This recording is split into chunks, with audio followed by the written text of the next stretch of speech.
第4个颂词呢，就是尽除业障之功德啊，就是尽除业障之功德。王昔有智慧力，所造积恶无间罪，无间，从此普现大愿望，一念数计皆消灭。那么说这个以前呢，就是因为没有智慧啊，所造的这个无间罪，就是杀父、杀母、杀罗汉，还有这个出这个佛身血，然后破和合僧。这无间罪就是因为无知而这个造了无间罪的话，如果有人呢就开始念不见心愿品啊，就是这个大愿望的话呢，一年数计就很快的时间当中，就是一年去，就非常短暂的时间当中呢，就是这个罪也就是去消灭的。我们知道一般人这个造的时候呢，就是肯定是有这个烦恼这个深重，还有呢就是无明这个愚痴啊，就没有这个驱使智慧，就是才造的。以这样的这个无明的趋势下所造的业子，在我们先宗当中，在实践当中来讲呢，就是无间罪是无有伦比的，就是最严重的。像那个大乘一章里面的什么叫这个无间罪呢？好像是记得有4个方面，就是说的，就是无间罪里面第一个叫做是这个去过无间呢。去过无间的话呢，就我们就是经常讲的一样，就是直接。就是没有这个重因身，就直接这个堕入到这个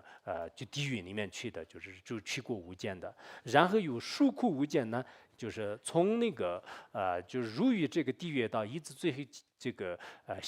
业力消尽之前的话呢，没有一点安乐的时候，而且像监狱啊，就这些里面的话呢，偶尔就被别人就是折磨，但是有时候呢，稍微有一点放松啊、轻松啊、安乐的这个时候。但无间罪呢，就是它是那个疏苦无间，就是这个从开始到就是最后的话呢，一直是没有任何的这种这个放松或者休息啊，或者安乐啊，就是这样的时候是没有的。还有这个宿命无间，宿命无间的话呢，一般来讲就是这个堕入无间地狱的这些众生的话呢，就至少也是一个大劫当中呢，一个劫当中呢就是受苦的。那么中间呢，就是他的这个宿命就是夭折啊、死啦，或者是病了、休息几天呢，就没有这样的就是一直不断的这个受苦的。还有他的这个身心无间，身体也是非常的高大，就是8万有千有虚呢，就是所以那么所有的这些高大的这个身体的话呢，就是都这个遍体鳞伤，就是都非常这个痛苦的。所以我们一想到这个无间地狱的这些众生也是非常可怜。那无间地狱这个的这个业是什么样呢？就是有5种这个业啊。有5种业呢，就是刚才讲的一样的，就是以这个愚昧无知啊，以这个贪欲啊，以嗔恨心啊，以这些烦恼的这个这种推动下呢，就是开始这个杀害这个自己的父亲亲生父亲，杀害自己的亲生母亲，然后就是获得了阿罗汉果位，断除这个烦恼障的这样的。还有呢，就是像这个佛的这个出生穴啊，那么这后面的个别的话呢，就现在都是不容易这个犯的。比如说佛出穴呢，佛身这个出佛身穴的话呢，就是佛陀现在这个色身不在，就是所以这个也不会出现的。然后这个破和合身的话呢，一般来讲就是佛陀在世的时候，就是然后与他对道而干的，像菩提大多提婆达多一样的。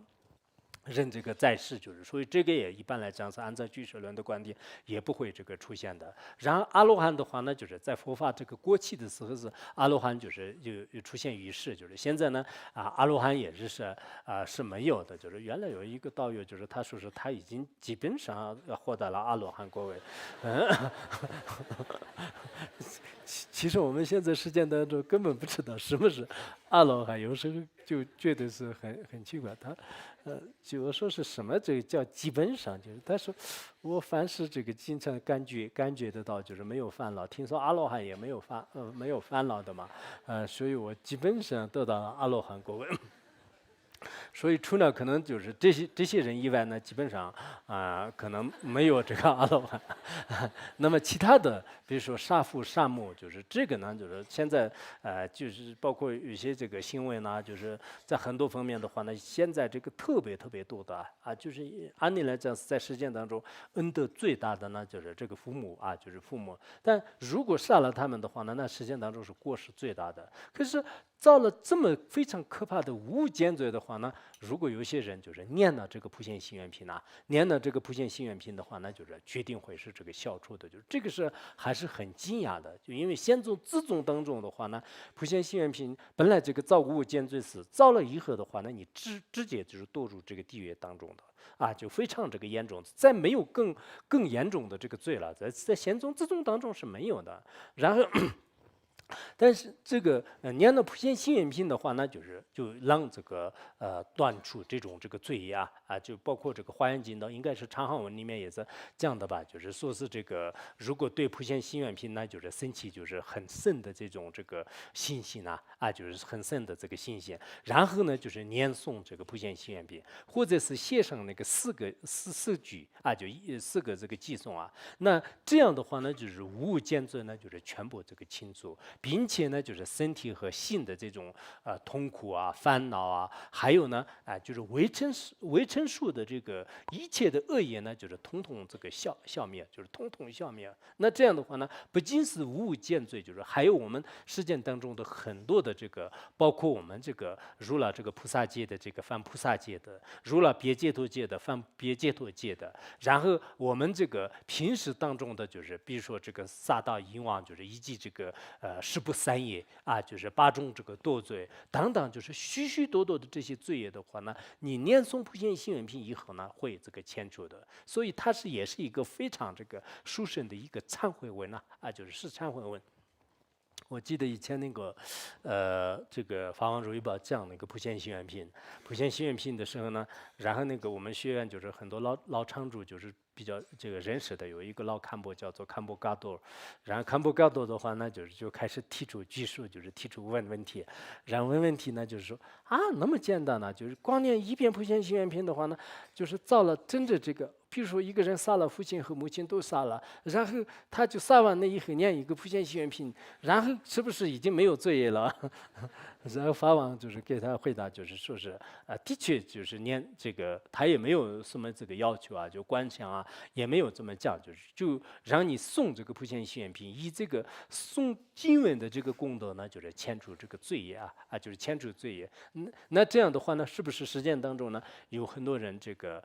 造这个罪业就是造罪业呢，就是这也不一定，就是有智慧的人的话呢，他有忏悔的这种心的话，那就是以后不会有这个造罪的这个现象，就是因为至少也是要记住这个四种对之内。所以法王如意宝呢，就是当时也是就是讲了这个佛的这个金刚语，而且华严经呢，是我们公认是这个非常了义的这个经，它并不是说引导就是某某众生呢，就是说是你念一个普贤行愿品什么都就是解决了，不是这个意思，就是应该说是它是最了义的、最具体的一个这个观点来讲的。因此我们现在这个实践当中的话呢，可能真正这个杀父亲、杀母亲都不一定有的，但是呢，的确也造了这个尽无物见罪的人或者说是有些人呢，就是可能跟这个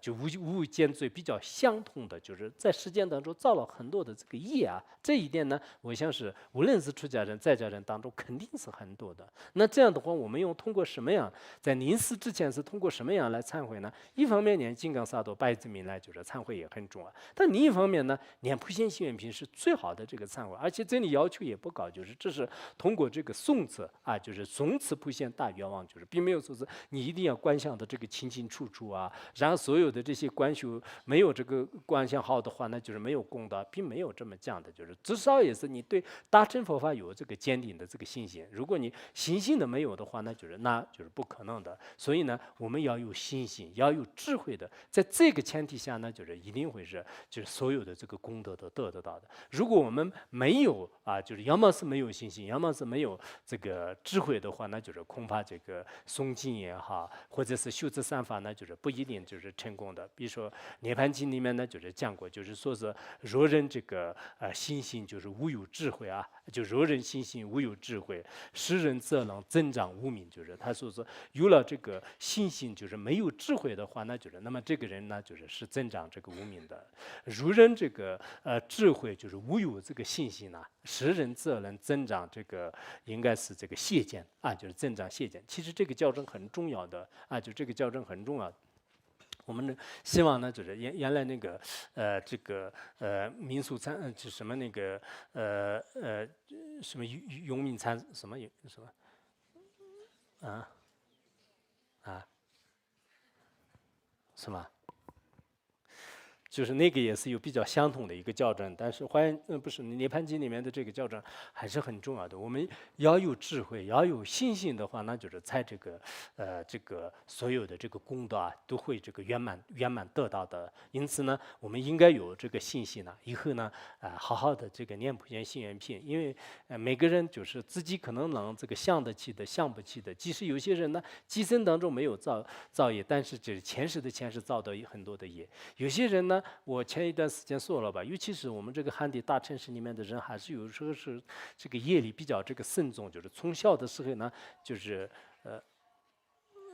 比如说这个包括哇。